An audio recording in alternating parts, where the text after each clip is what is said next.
see is it means stop.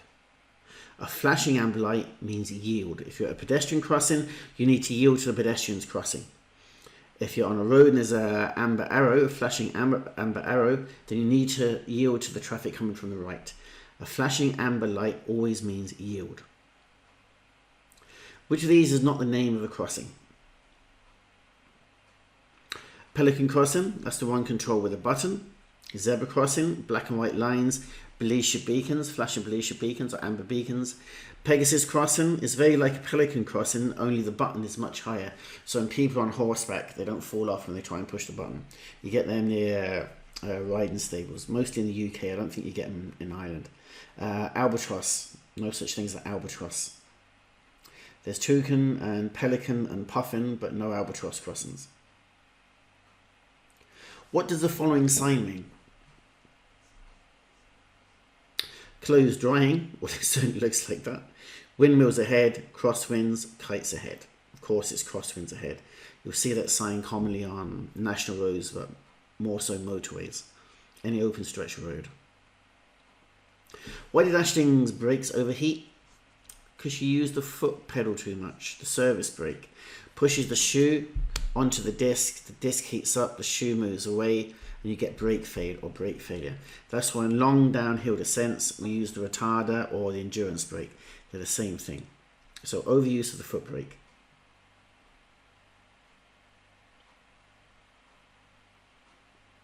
True or false? Ashling knew how to calculate GVW. It's false. She didn't know how to do it. Again, I know I said it a dozen times already. Read the scenario and your answer's right there. Private buses after which month and year require seatbelts to be fitted? That question is never going to come up.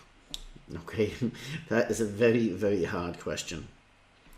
I think it was November, was it? No, October 2007. I didn't even know the answer to that one myself. What can a bus driver do to avoid harsh braking for the comfort of passengers?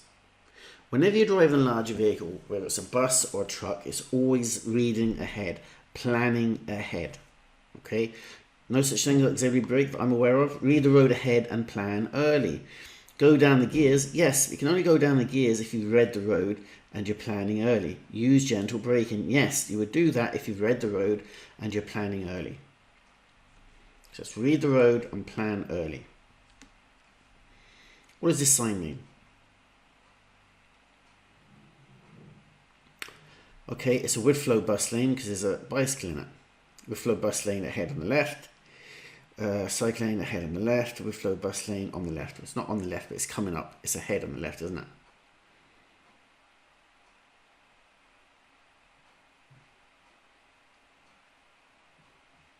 What does this sign mean? It's a red ring, nothing inside it. It's a pedestrian zone.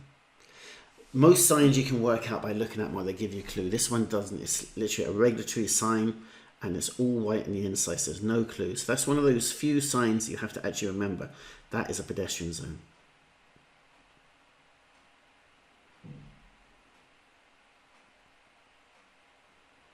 Did Ashling make sure all her passengers were off the bus?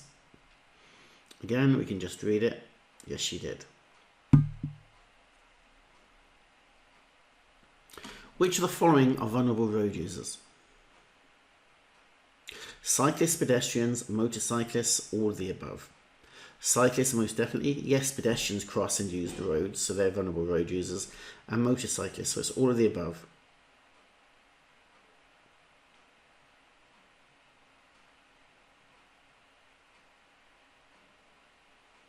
What does FOH stand for? I think I mentioned that earlier. It's front overhang.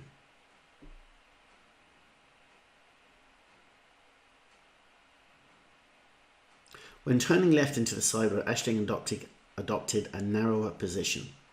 True or false? Again, we don't need to work that out. We can just go back to the scenario, which will be on the screen the whole time. It'll be on the right-hand side. Scroll down and have a read.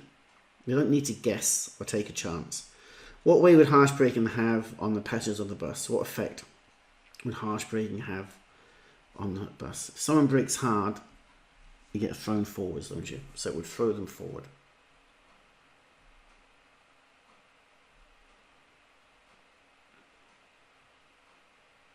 On the downhill, or going downhill, what should Ashling have done? Used her kickback, no such thing. Use appropriate holding gear, that means go down to a lower gear. Nothing, or overuse the foot brake. Overuse the foot brake causes heat and brake fade, which I mentioned earlier. Nothing would be a terrible idea, so use appropriate holding gear is the only feasible answer there. So you'd go down a gear, or a couple of gears, whatever is necessary. What should Ashling have done after picking the older woman with her luggage?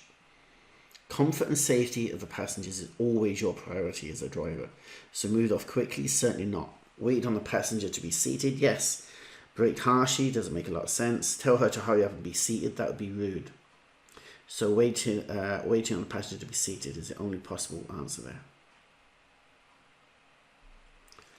Question 32. What is the correct procedure to evacuate? Rush the passengers, that would be dangerous. Tell the passengers to remain seated, that would be the opposite of evacuation.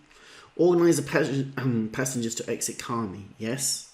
Blow a whistle and command them to go in single file.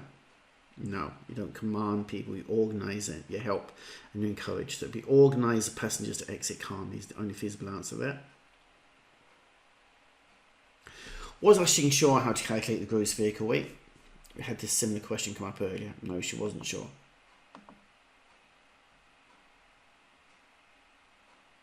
What road user sounded a horn as Ashling quickly pulled off?